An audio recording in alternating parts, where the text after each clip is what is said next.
Nous vivons sa liberté. Salutations fraternelles en ce matin et bon sabbat. C'est avec plaisir que le département de la liberté religieuse et des affaires publiques de notre Église vous souhaite à nouveau la bienvenue à Horeb. Pour ceux qui l'ignorent, ce département s'occupe de faire le lien entre l'Église et l'État.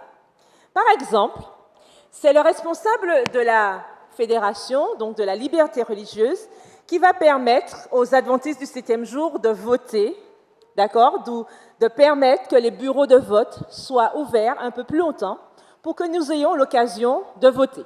Le saviez-vous?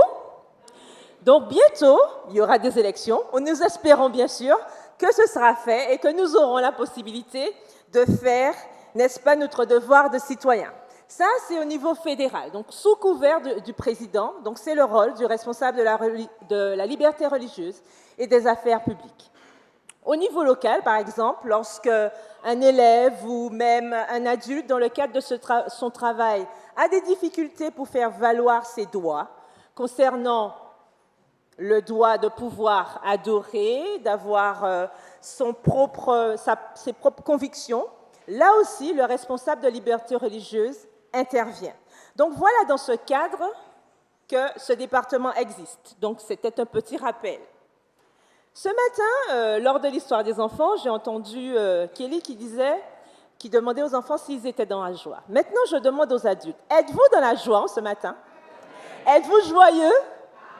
Gloire à Dieu, vous êtes joyeux. Pourquoi? Parce que l'Éternel nous pardonne, l'Éternel est toujours avec nous et surtout, il a promis de revenir nous chercher. Donc on n'est pas là pour longtemps, persévérons. Le message d'aujourd'hui a pour titre « Les multiples dimensions de la liberté religieuse ». Nous aborderons deux idées fondamentales liées à la liberté religieuse que nous, adventistes du 7e jour, devrions avoir. La liberté intérieure et la liberté dans nos relations extérieures. Je vous demande d'incliner la tête pour que nous prions. Tendre Père Céleste, merci encore de l'occasion que tu nous donnes de pouvoir entendre ta parole dans ton Église. Fortifie-nous et que ton esprit puisse nous guider en ce matin. Au nom de Jésus et pour la gloire de ton Saint-Nom. Amen. La liberté est une question difficile à cerner à cause des implications liées à celle-ci. La plupart des tragédies humaines sont liées au désir de domination, d'assujettissement, de soumission et d'instrumentalisation des autres, les privant ainsi de leur liberté. La pratique de la liberté implique le fait de démontrer de la solidarité humaine, la dignité et le respect des droits de chaque être humain. En fin de compte, l'une de ces vertus, ou l'une des vertus pivots de la foi chrétienne, la justice, nécessaire pour entrer dans le royaume de Dieu, ne peut se matérialiser sans le respect de la liberté des autres et des efforts mis en œuvre pour qu'elle soit une réalité. Il est important de comprendre ce qu'est la liberté pour cerner la liberté religieuse. Cette dernière est incluse dans la Déclaration universelle des droits de l'homme et inclut la liberté de pensée, de choix, de rassemblement, de conscience et d'expression. C'est un symbole de notre humanité et un impératif moral, non seulement parce que nous sommes des êtres rationnels, mais également en raison de notre dimension éthique. De même, c'est le symbole de notre interconnexion. À cause de ce que nous avons en commun, qu'est-ce que nous avons en commun? Dites-moi. À part la vie, le fait de connaître Dieu. On en a parlé mercredi, pour ceux qui étaient là. La conscience. Nous avons tous une conscience. La liberté est aussi une notion importante dans la Bible. Son omniprésence dans les Saintes Écritures est absolument étonnante. Elle est la base de la foi chrétienne. L'apôtre Paul, dans Galates 5, le verset 1, et Galates 5, le verset 13, nous dit que c'est pour la liberté que Christ nous a rendus libres et que nous avons été appelés à la liberté. Bien plus, dans 2 Corinthiens 3, le verset 17, l'apôtre Paul dit « Là où est l'esprit, là est la liberté ». Ainsi, la présence en nous du Saint-Esprit est la marque de l'identité chrétienne. Et lorsque nous avons le Saint-Esprit en nous, il est censé produire quoi? Ah, Galates 5, verset 22. Le fruit de l'Esprit. La Bible entière raconte la liberté. C'est l'histoire du salut. Dieu incarne la liberté. Son peuple vit la liberté. On l'a chanté encore ce matin. L'exode du peuple d'Israël est une partie de l'histoire de cette liberté. Le sabbat est un jour de liberté. Dans Deutéronome 5, le verset 15, Dieu a dit au peuple d'Israël qu'il lui a donné le sabbat parce qu'il l'a libéré de l'esclavage. Même le jeûne biblique mentionne la liberté. Lisons ensemble Ésaïe 58, le verset 6. Ésaïe 58, le verset 6.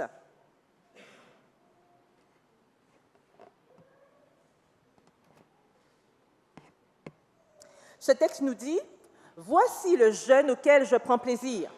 Détache les chaînes de la méchanceté, dénoue les liens de la servitude, renvoie libres les opprimés, et que l'on rompe toute espèce de joug. »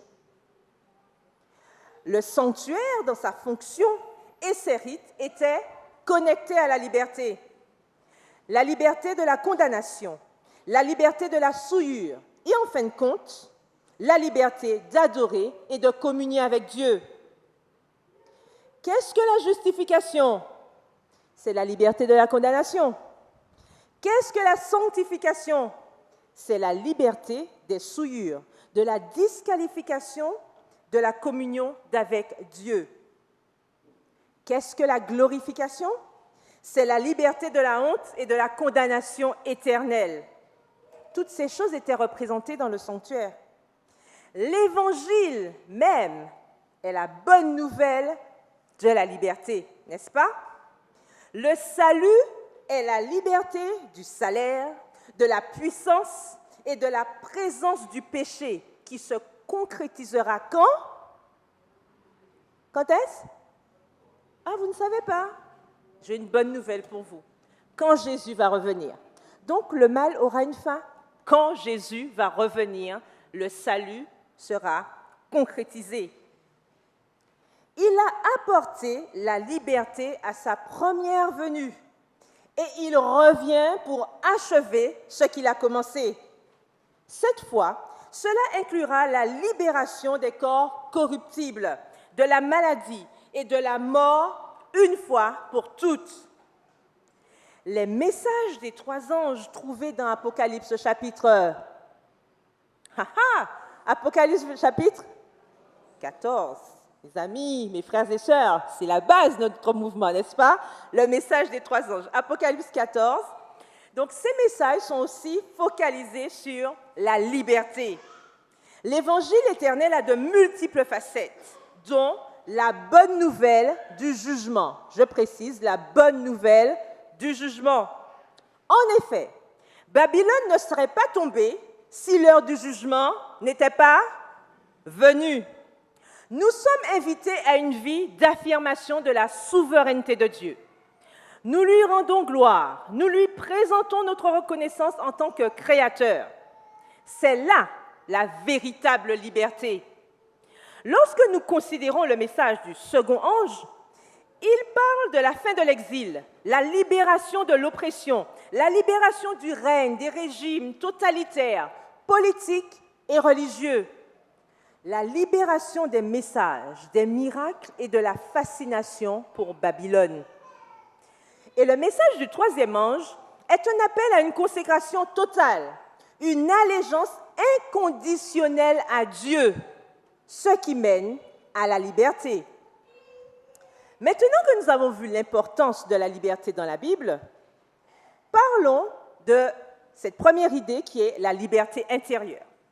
Quelles sont ses implications? D'abord, il faut savoir que personne ne peut se substituer à la conscience de l'autre. Nous sommes des sanctuaires et nous avons une conscience. Ainsi, sur le plan de la foi, la liberté intérieure ne provient pas d'une recette, mais c'est le fruit de la réconciliation avec Dieu qui entraîne la paix. L'apôtre Paul l'explique en ces mots dans Romains 5, les versets 1 et 2. Paul nous dit ceci. Étant donc justifiés par la foi, nous avons la paix avec Dieu par notre Seigneur Jésus-Christ, à qui nous devons d'avoir eu par la foi, accès à cette grâce, dans laquelle nous demeurons fermes, et nous nous glorifions dans l'espérance de la gloire de Dieu. La vraie liberté passe par la libération de la peur. Nous devons nous libérer de celle-ci. Lorsque nous permettons à Dieu d'être Dieu, nous commençons à goûter à la liberté. Cette liberté est exprimée par une expérience authentique de libération de toutes sortes de peurs.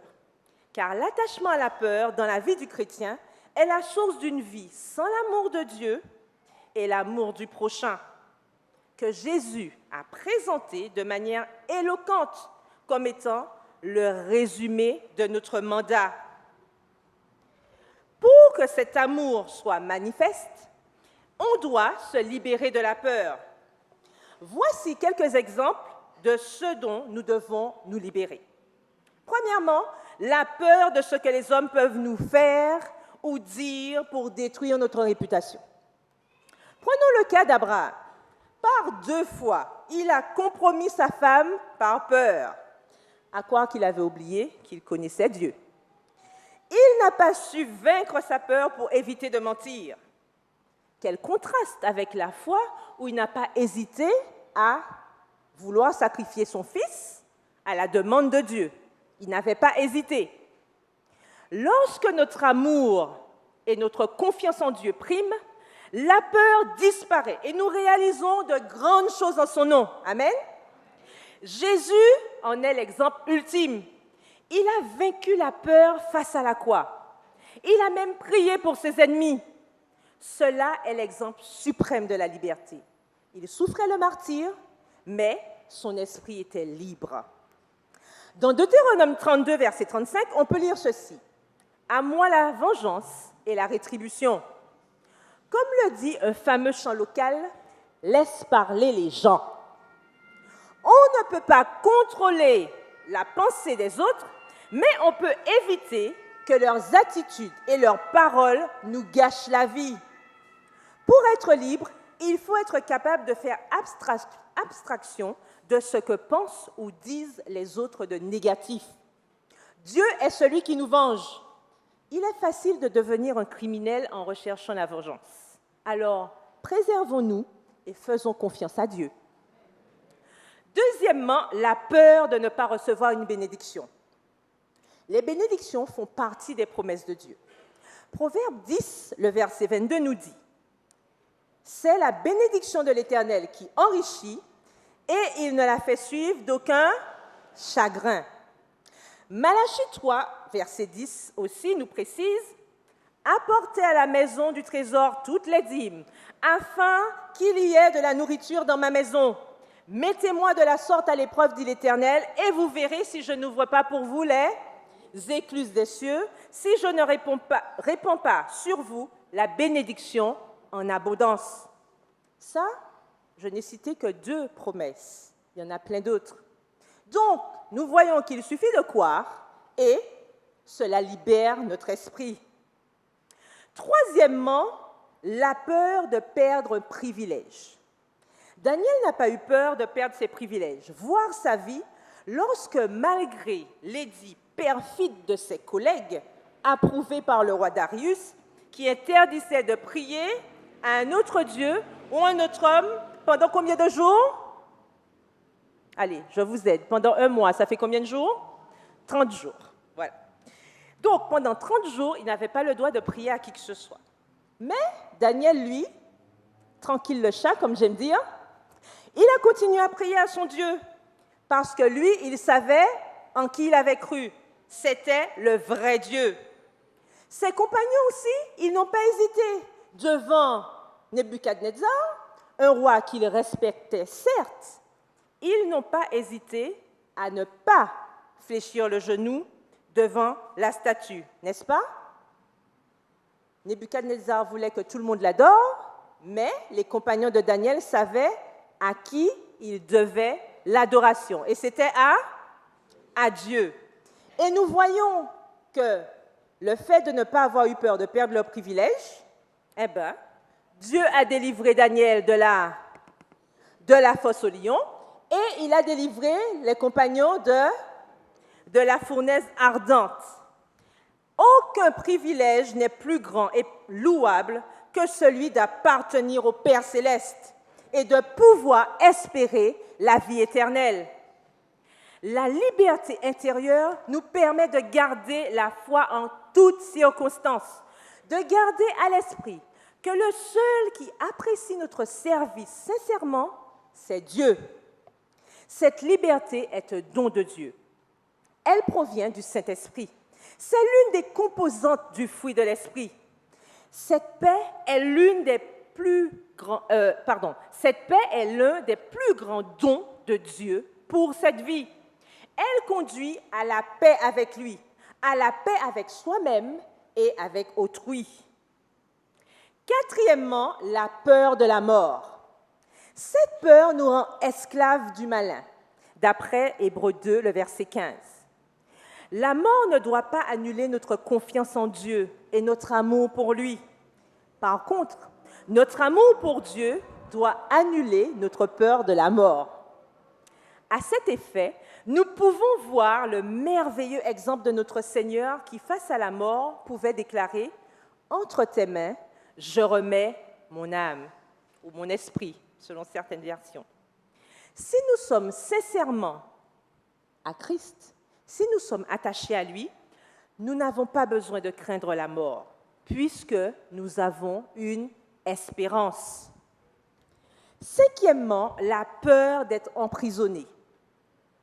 Nous pouvons citer le cas de Paul et Silas qui chantaient alors qu'ils étaient en prison, dans Actes, le chapitre 16. Rappelons-nous que l'Éternel ne nous donne pas d'épreuves au-delà de nos forces. Ceci nous est rappelé dans 1 Corinthiens 10, le verset 13. Donc, face à la peur de perdre littéralement notre liberté, nous devons rester libres, car dans notre esprit, nous le sommes, lorsque Christ vit en nous. Job, on se rappelle, a subi le pire, n'est-ce pas? Mais il est resté ferme. Il déclara, « Mais je sais que mon Rédempteur est vivant et qu'il se lèvera le dernier sur la terre. Quand ma peau sera détruite, il se lèvera. » Job 19, les versets 25 et 26. Même au sein de sa détresse, Job était libre. Et nous, lorsque la tempête fait rage dans notre vie, sommes-nous libres? À chacun de répondre. Sixièmement, la peur des signes des temps, la peur de la tribulation. Jésus a dit dans Luc 21, le verset 28, « Quand ces choses commenceront à arriver, redressez-vous et levez vos têtes, parce que votre délivrance approche. » Que nous le voulions ou non, les prophéties se réaliseront comme annoncé. Nous n'avons pas besoin de les craindre, puisqu'un homme averti en vaut deux. Me libérer de cette peur, c'est croire que Dieu me donnera la force d'affronter ces prophéties sans découragement et sans palpitation cardiaque. Septièmement, permettre à Dieu d'être Dieu. Nos prières ne sont pas des marchandages avec Dieu, mais l'expression de notre confiance en sa providence.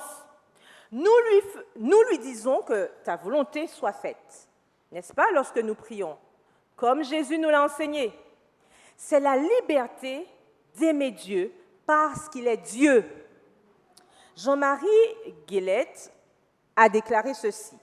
Afin d'entrer dans une relation véritable avec Dieu, vous devez être plus intéressé à lui qu'à ce qu'il vous donne. Plus intéressé à ce que vous êtes qu'à ce que vous faites pour lui. Cette citation se trouve dans le livre « Laisse Dieu être Dieu en toi », petit traité de la liberté intérieure. Laissons Dieu être Dieu dans nos vies afin de bannir la peur. Maintenant, parlons de la liberté extérieure. Les relations avec l'espace public, les autorités, la société civile, les leaders communautaires, politiques ou religieux constituent la liberté extérieure. La véritable liberté chrétienne implique la tâche urgente de restaurer une foi crédible dans l'espace public. Je dis bien une foi crédible. Dans cet espace, les gens ont souvent tendance à vouloir tout contrôler et avoir la mainmise sur tout. Les adventistes du 7e jour sont invités à une reconfiguration radicale du paysage des relations humaines, suivant laquelle nous ne faisons aucune différence. Nous ne discriminons pas entre les êtres humains sur la base de la nationalité, la couleur de la peau, la religion, les classes sociales ou les castes. Ellen White dit à ce sujet, « Le Christ chargea ses disciples de prêcher une foi et un culte qui n'aurait rien de l'esprit de caste ou de clocher. L'esprit de clocher, c'est quand on est nationaliste à l'extrême et qui s'adapterait, elle continue, à tous les peuples, à toutes les nations, à toutes les classes de la société. » Cette citation est tirée du livre « Jésus-Christ » à la page 820. Et elle va plus loin en ajoutant « À l'époque du Christ, l'égoïsme, l'orgueil et les préjugés avaient érigé de hauts murs de séparation entre ceux choisis pour être les gardiens des oracles sacrés et toute autre nation du monde. Mais le Sauveur est venu pour changer cet état des choses. Christ a brisé le mur de séparation, l'orgueil, les préjugés de distinction, de nationalité, et a enseigné l'amour pour toute la famille humaine.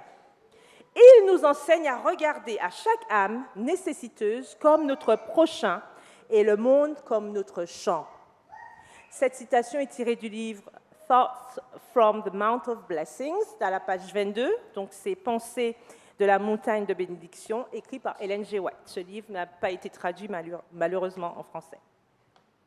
Le christianisme du XXIe siècle fait face à des défis décisifs à cause des liens entre les églises chrétiennes et des idéologies politiques qui instrumentalisent la religion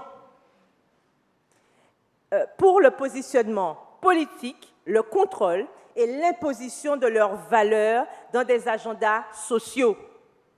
La tentation profonde est de confondre et de mettre en conflit les empires humains et les accords sociaux avec le royaume de Dieu. Hélas, les valeurs humaines ont été adaptées à la foi de Jésus et légitimées au sein du christianisme. Cependant, on attend autre chose des adventistes du 7e jour. Dans l'acceptation de la liberté extérieure, nous sommes appelés à être différents en mettant en pratique les valeurs du royaume de Jésus-Christ. Voilà quelques idées pour assainir la foi chrétienne. Premièrement, il faut dissocier le christianisme de la quête du pouvoir sur les peuples. La liberté de conscience des hommes doit être respectée. Le temps où l'Église régnait sur la société est dépassé. Mieux encore, le temps où l'Église s'associait aux empires pour subjuguer les peuples est dépassé. Les gens ont le droit d'accepter le Christ ou pas. Nous devons garder à l'esprit que tout le monde ne sera pas sauvé. C'est triste, mais c'est comme ça. Partant de là, nous transmettrons l'Évangile sans faire peur aux gens et sans manipuler leurs émotions pour accepter Christ dans leur vie. Il s'agit pour nous de partager la vérité sans artifice. Deuxièmement, désimpérialiser le christianisme. Le christianisme du IVe siècle a ouvert la voie à l'introduction de la mentalité impérialiste des empires au sein de l'Église. Le résultat a été catastrophique en ce qui concerne la mission, l'identité et le message de l'Église fondé sur Jésus-Christ. La fusion de l'Église et de l'État pendant le Moyen-Âge a discrédité la séparation de l'Église et de l'État voulue par Jésus-Christ. Cette fusion a conduit à légitimer la violence. Les fameuses croisades qui se sont passées entre 1095 et 1291 ont été des exemples. Et jusqu'à maintenant, il y a encore des guerres de religion.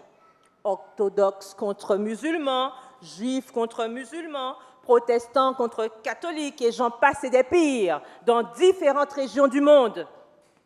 Ignacio Romanet, dans le journal mensuel Le Monde diplomatique, a déclaré ceci: « La puissance modernisatrice de la mondialisation et le projet de celle-ci d'homogénéiser culturellement la plupart des sociétés du monde provoquent un peu partout des replis identitaires autour, en particulier, des doctrines religieuses. » Faisons donc attention pour ne pas tomber dans ce piège.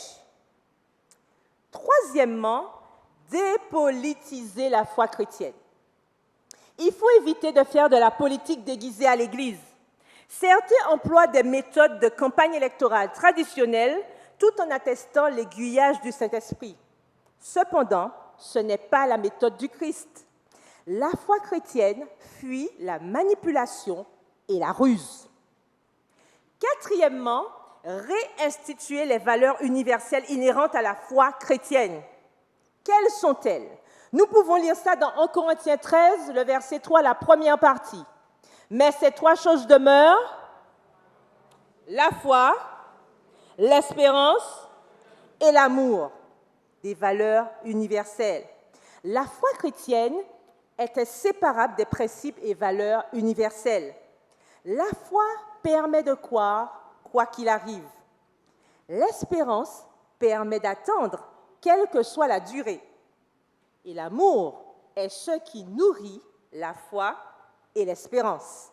Car c'est bien connu, quand on aime, on ne compte pas, n'est-ce pas?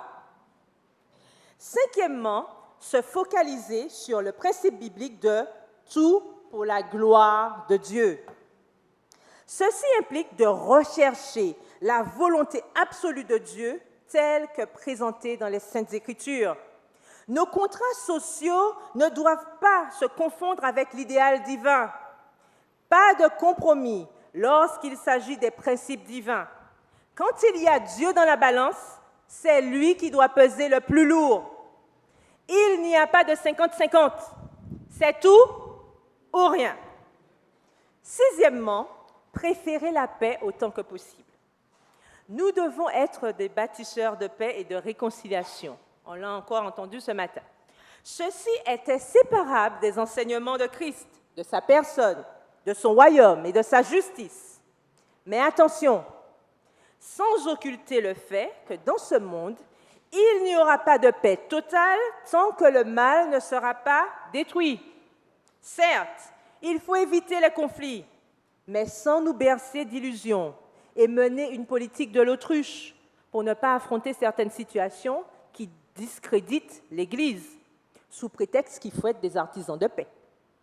Lorsque les principes sont bafoués à l'Église, il faut le dire, même si cela va créer un différend, parce que Dieu ne prend pas plaisir au laxisme. Élie, le sacrificateur, et ses fils, ainsi que les fils d'Aaron, en ont fait les frais. Septièmement, restaurer la primauté de l'amour de Dieu. L'amour de Dieu est ce dont les hommes soupirent après. À moins qu'ils ne voient cet amour dans nos vies, ils concluront que ce n'est pas une réalité.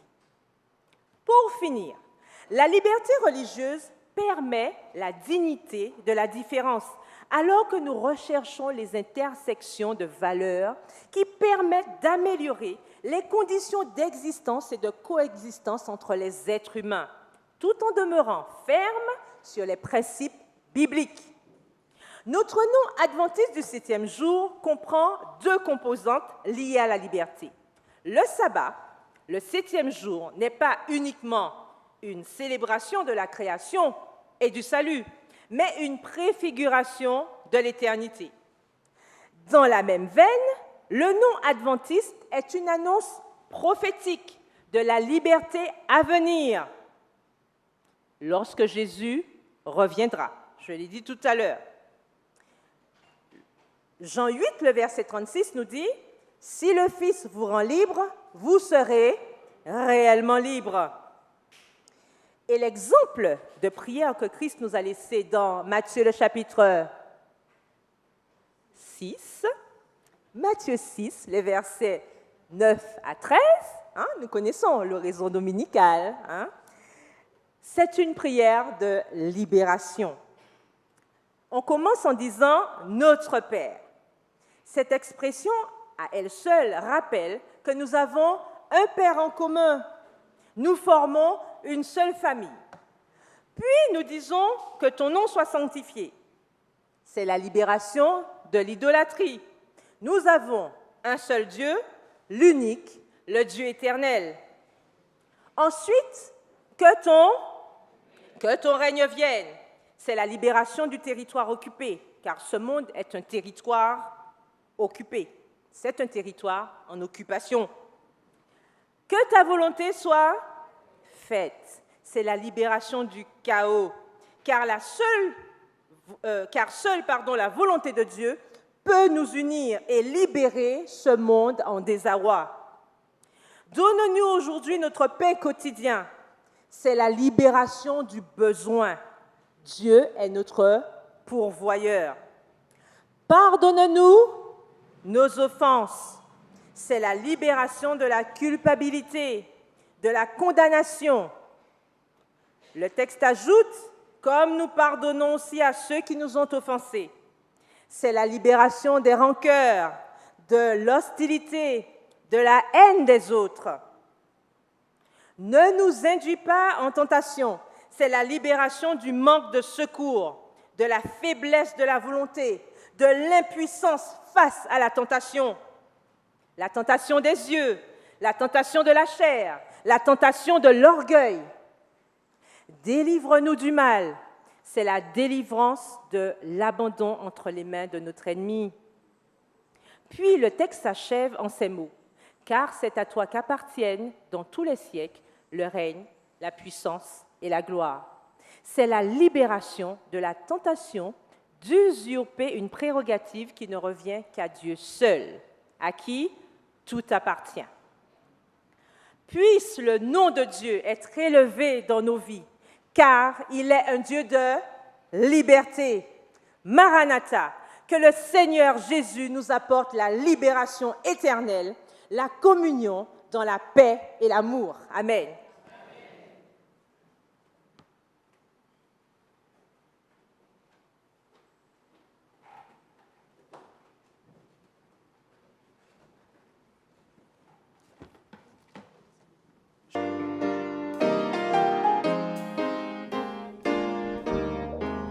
Toujours ta divine présence, jette un rayon sur mon chemin, et le cœur joyeux je m'avance, je n'ai pas peur du lendemain, où tu voudras, je te suis, l'agneau de Dieu, conduis mes pas, vivre sans toi, ce n'est pas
pas. Fortifie-nous, garde-nous durant le reste de ce sabbat et permets que nous puissions toujours vivre en toute liberté avec toi et que nos cœurs remplis de joie puissent aussi témoigner de cette liberté que tu nous as donnée. Au nom de Jésus et pour la gloire de ton Saint-Nom. Amen. Amen. Dieu te bénit, qu'il te bénisse et qu'il te garde, qu'il rayonne sur toi et t'accorde sa grâce.